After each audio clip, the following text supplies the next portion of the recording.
Hi guys, so here what we're gonna make is tuna pasta in olive oil. So what we need is the garlic, half clove of garlic. Then we have a mushroom, so any kind of mushroom that what you like. Then we have here chili corn tuna, black olives, the slice of black olives. Of course, you need the pasta. So for now, you can cook the pasta while cooking the sauce. So let's start. Okay everyone, so I will show you how to cook the tuna in olive oil. So first, this is the olive oil. Then let's put the garlic.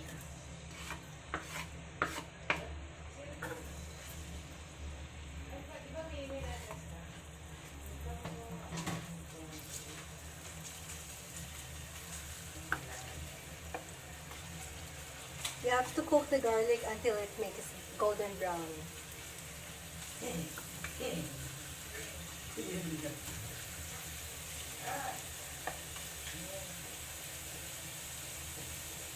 So let's wait for it to make it brown.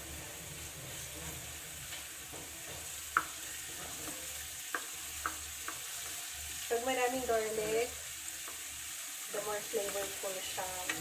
Kasi ang magiging sauce niya lang is yung olive oil and the garlic.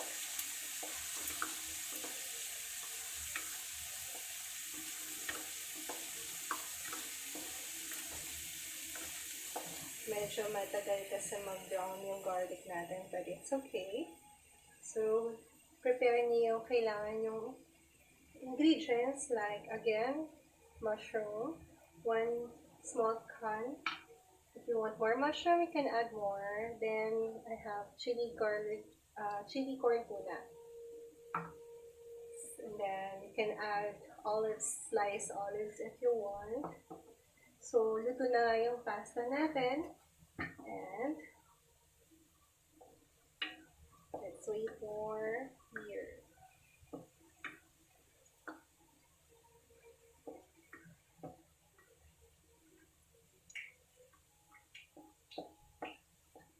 Yan, medyo nag-light brown na siya.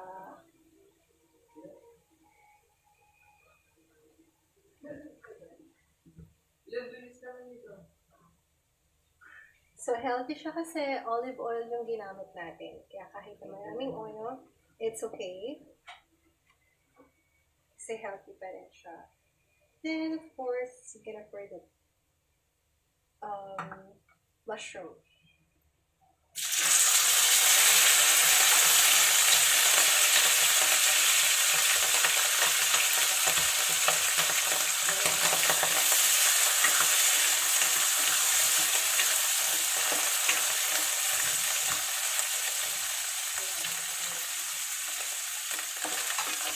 Medyo hindi natin nasimot yung water ng mushroom kaya tumalit siya.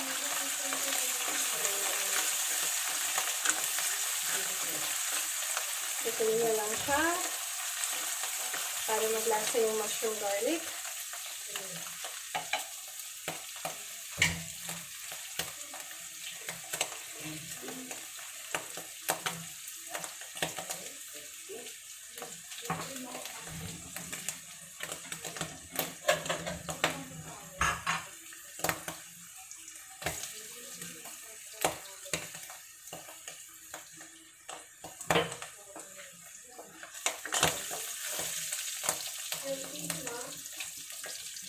Hindi mo na yung olive.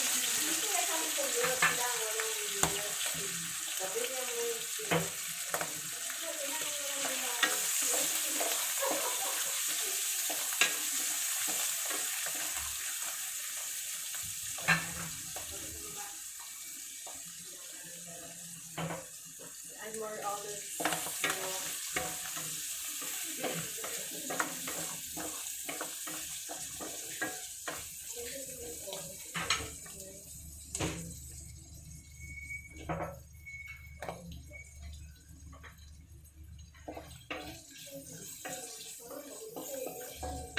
So, taste lang ng konti. And then, after this, We're going to put na yung chili corn tuna.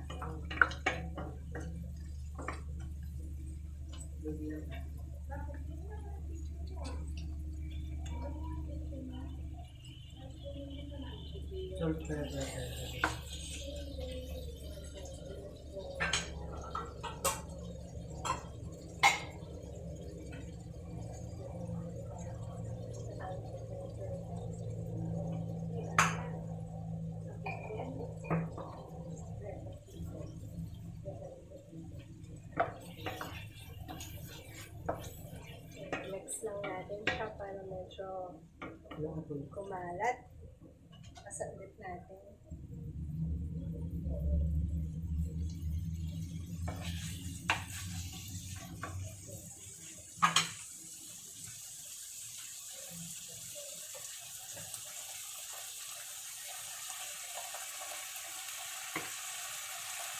Let's add pepper. Pepper to taste.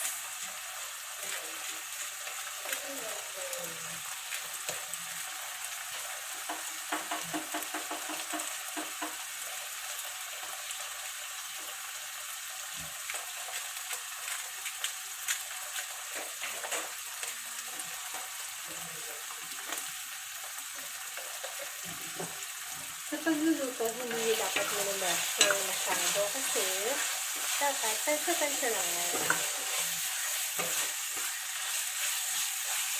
Hindi na lahat ng fillings mo para sumarap yung niluluto ninyo.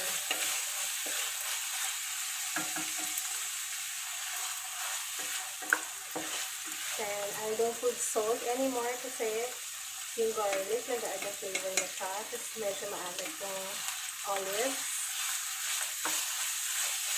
Tsaka yung chili corn na maalat na rin siya. So, if you want to add more, since the pasta, it should be designed by plain taste. So, you can add on the side the pepper and the salt to add more flavors if you want. Since the taste buds of people are here different.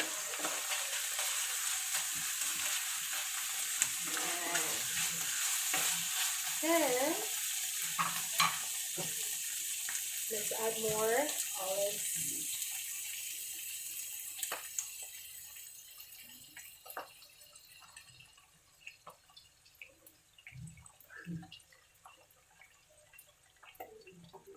Kasi na natin yung olives. Kasi maraming pasta. This is good for 5 people, guys. So, kung 5 kayo sa member nyo or less than, you can still have for 2 meals.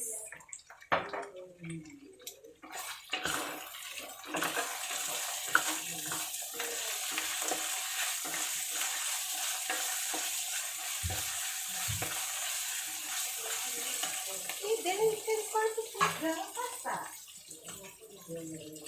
So let's put the low fire and then let's put this pasta on. Diba? Marami siya. I know.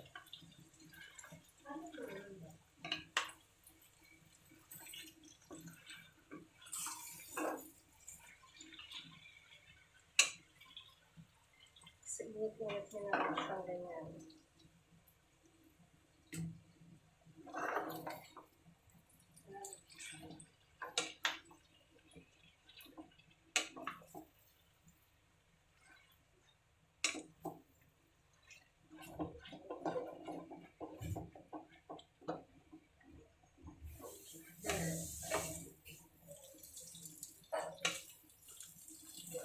Okay, so I will show you the finished product later. Thanks, guys! And here's the finished product! So, you can see this one. This is dried malunggay flakes. Then, you can put cheese on top if you want to add more flavors. So, just enjoy!